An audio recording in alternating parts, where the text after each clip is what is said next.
Cheesy the Podcast, presented by Just Cheesy Productions.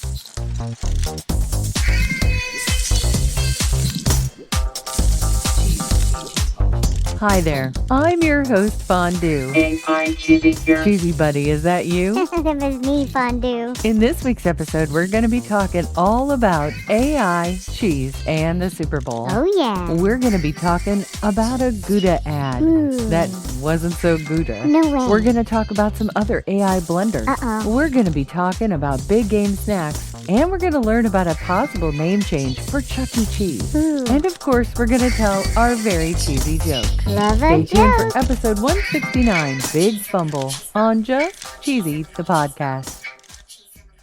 In preparation for this week's episode, we were looking up the Super Bowl, of course. Of course. And we came across some AI-generated stories that were getting cheese facts completely wrong. Yeah. And apparently these types of what they call hallucinations have been happening for quite some time. And I've dabbled in AI and have found this to be the case. Yep.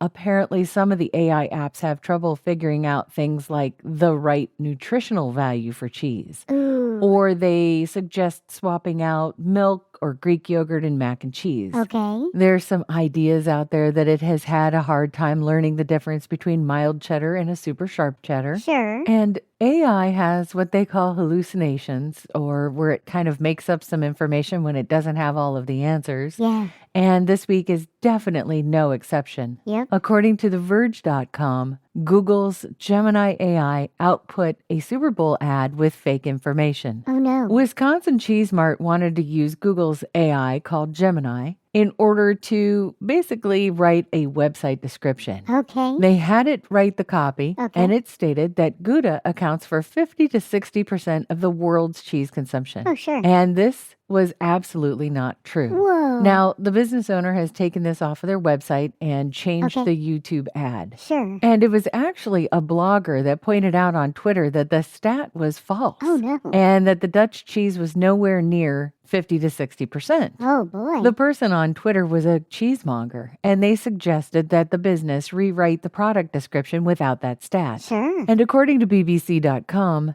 they claim that accurate figures on cheese are actually kind of hard to pin down. Really? This article suggests that cheddar is in fact the most popular variety in the world. And they say preferences vary from country to country. Oh, yeah. And they also claim that a major contender is mozzarella, given its use in pasta and pizza. Yum. This ad was not the first time that AI gave wrong information about cheese. Oh, no. According to BBC.com, in an article from May of 2024, AI made a very disturbing suggestion. Oh, no. In one example, AI told some users searching for how to make cheese stick to a pizza better that they could use non-toxic glue. What? In another example, it actually said that geologists recommend humans eat 1 rock per day. Holy cow. And this one is terrifying. Oh, no. A reporter asked Google if they could use gasoline to cook spaghetti faster.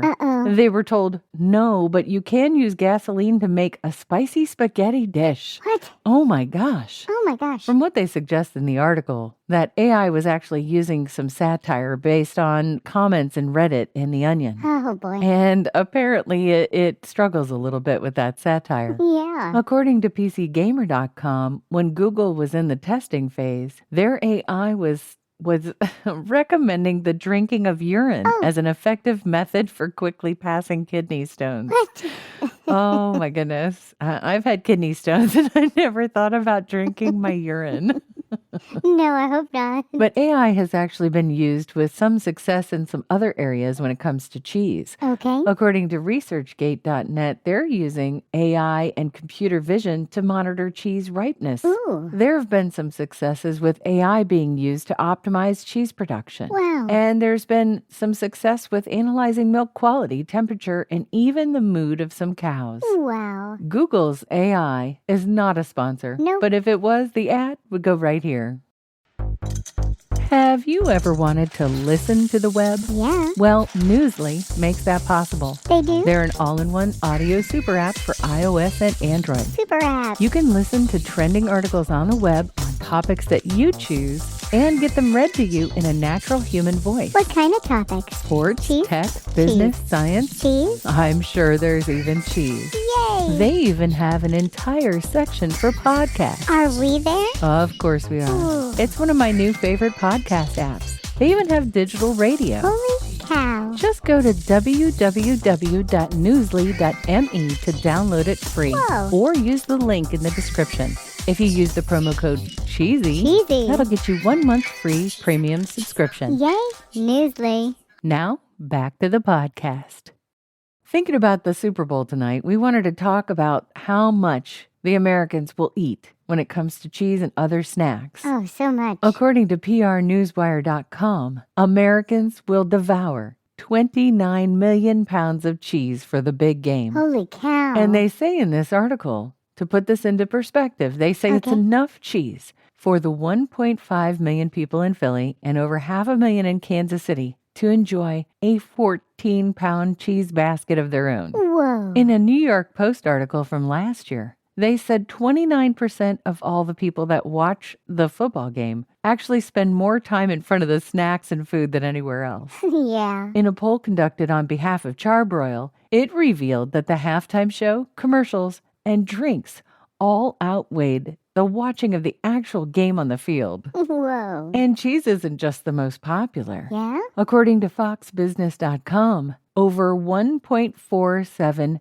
billion, that's with a B, billion chicken wings, Whoa. and some 20 million more than last year will be gobbled up for this year's Super Bowl. Gobbled. And this is according to the National Chicken Council. Wow. It's time for my favorite segment. This week in cheese. Did you know that Chuck E. Cheese is getting involved in the Super Bowl this year? They are? According to PHL17.com, there's some local management in both Philadelphia and Kansas City at the Chuck E. Cheese in each city. Whoa. And they've started a friendly wager based on the game. Ooh. So according to this article, if the Eagles win, Kansas City locations will temporarily be renamed to Chuck Eagles Cheese. Oh, wow. But if the Chiefs win, they won't. Okay. And the Philly locations will be called Chuck E. Chiefs. Aw. Listen, we're in a last-minute situation here. If you're trying to prepare for the Super Bowl tonight and you don't have anything for the game, Yeah. some of you might be panicking because you don't have a snack for tonight. Oh, no. Look no further than cream cheese. Oh, yeah. Now, you can do just about anything with cream cheese. Yeah. You can make a dip. You can make a cheese ball. That's usually my go-to. Yeah, it is. I keep cream cheese in the fridge. Of course. I keep some Knorr soup mix, and I mix the two together, and you can put that on crackers. Voila. If you don't have the soup mix, Yeah.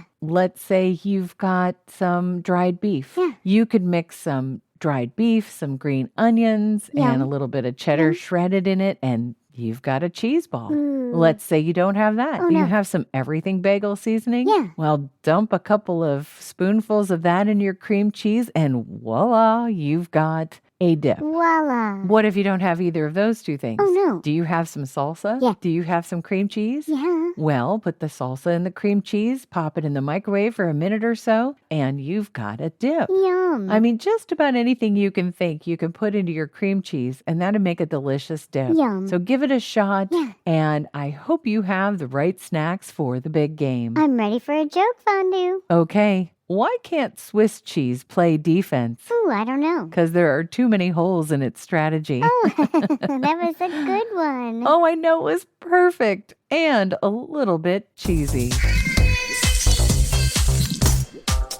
Thanks for listening to Just Cheesy the Podcast, episode 169, Big Fumble. Thank you. We've included our favorite cheeseball recipe in our show notes, Yep. and you can find it on our website at www.justcheesy.com. And stay cheesy, everybody.